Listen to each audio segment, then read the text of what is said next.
split, why no, more 10 days, easy, 1 day, do every day, 100 town. This is made on the road. I got it straight out.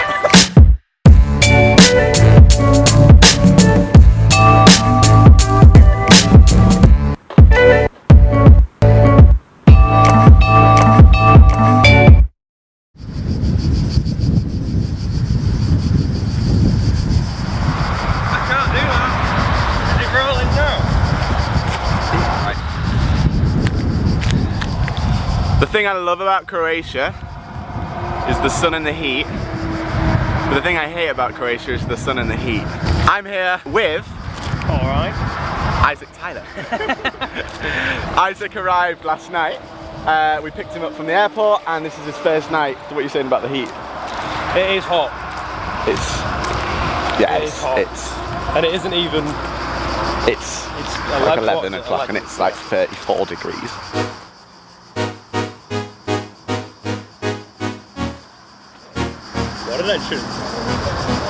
So today's, wow, I set that a bit low. Today's vlog, this is ridiculous. I want to show you how hard it is, slash how easy it is, slash, look at Isaac tonight.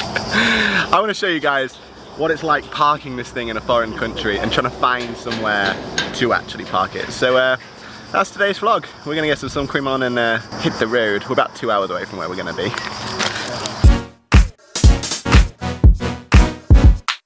So to address the whole video, so there's 2 apps that I really recommend using because they're a really good starting point. There's parkfornight.com, 4 as in the number 4, and there's Camper Contacts.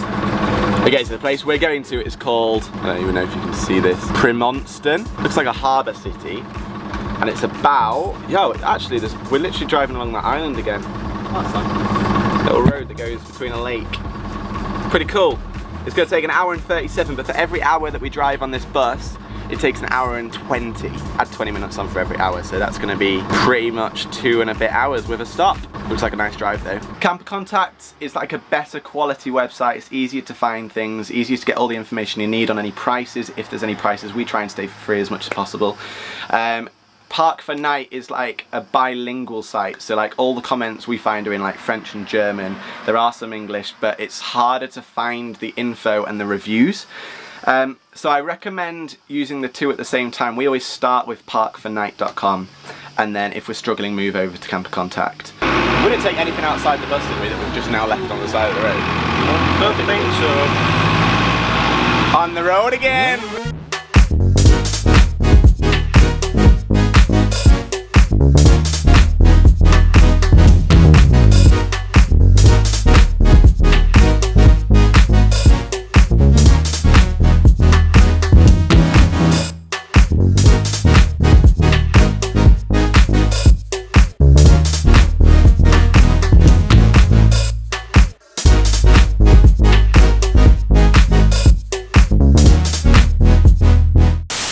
In mainland Europe, so France, Germany, Belgium, all those kind of places, Camper Contact seems to be the best place, but Camper Contact isn't great for finding nature spots. So we're in Croatia now, and it's probably the hardest location to actually camp off grid and actually just camp in a camper van full stop. There's loads of holiday parks and loads of places you can pay, but it's quite a lot. It's like 30 euros per night, and then you tend to pay like tourist tax and per person on top of that, and then electricity and water, and it adds up. Fine for a holiday, but if you do this all the time, it's really difficult. So Croatia is so beautiful, but it's so hard to do, like #Vanlife. Last town, Cavtat.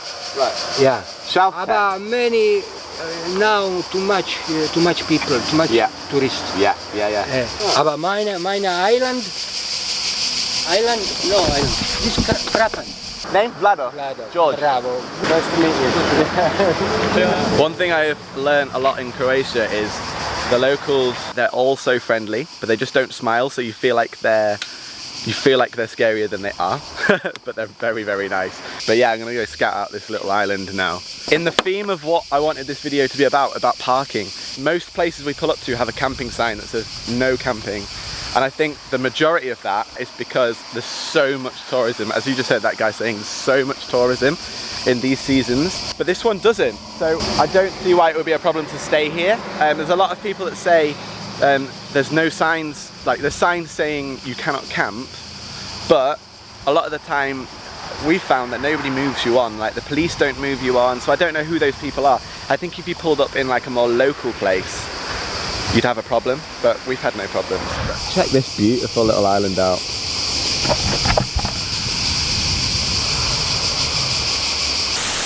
I think both of them you've got to pay to use their services properly so that you can see the details on all the locations, but the weird thing is, online, on their websites, it's all free.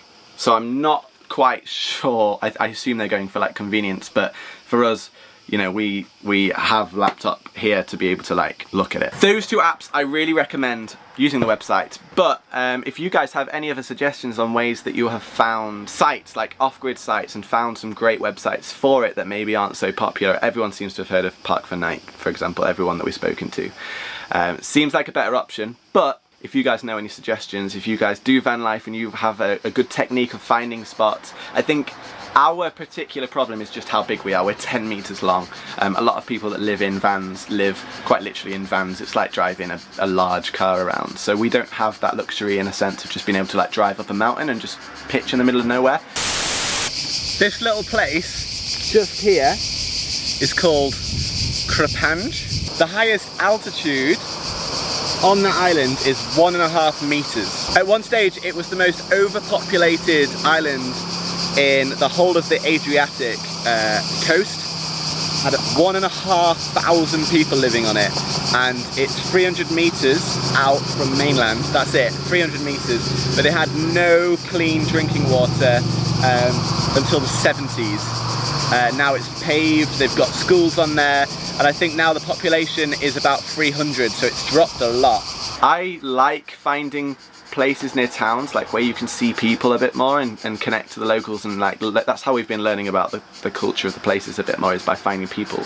So when you're in the middle of nowhere, although it's really cool to do for like a night or two, you find yourself just not meeting anyone, or you feel like you're visually seeing a country but you're not learning about it. So we really like staying in towns like the best. So I was just looking up a bit more info on this island as well, and their main source of farming and income was through sponging, and it's been a tradition since the 13th century. So the divers are now trying to perfect it and still farming it, which is crazy. There you go, I found this better picture.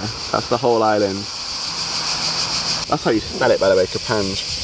I feel like so far on our trip, because we've stayed in quite desolate places and we've been at festivals, I've not felt like I've learned that much about like the local culture. So meeting people like that guy, and imagine if you had a boat down here. So lush. We've been using parkfornight.com as to like find an area that seems like really popular. What we gather from that is the area must be like a really nice, beautiful area, or it must just be, there must be a reason, there must be some history or something there as to why people go. You can quite easily see those areas on the maps. Once you've found that place, you just drive along. Like this spot we're in right now wasn't on any of the websites, but the fact that we were in this local area looking for somewhere, the car parks that we wanted to go in were full, and we've just found this little spot. Wow, when you stop, it gets so hot. Just having that breeze, you don't realise how much of a difference it makes. Look at that. The irony of what I just said. We're about 20 minutes away now from the next stop, so we'll see what the next one, which hopefully will be our destination.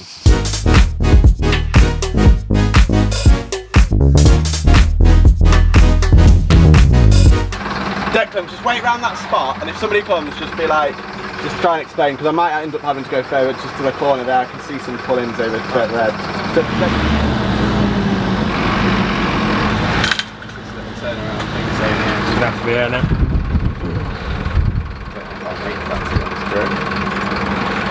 Let's find out. Now I've got to do a 15-point turn here. Should we make it out? That'll be alright. I might nail that.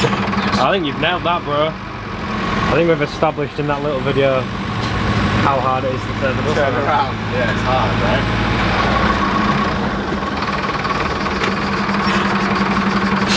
How was that, George? Intense.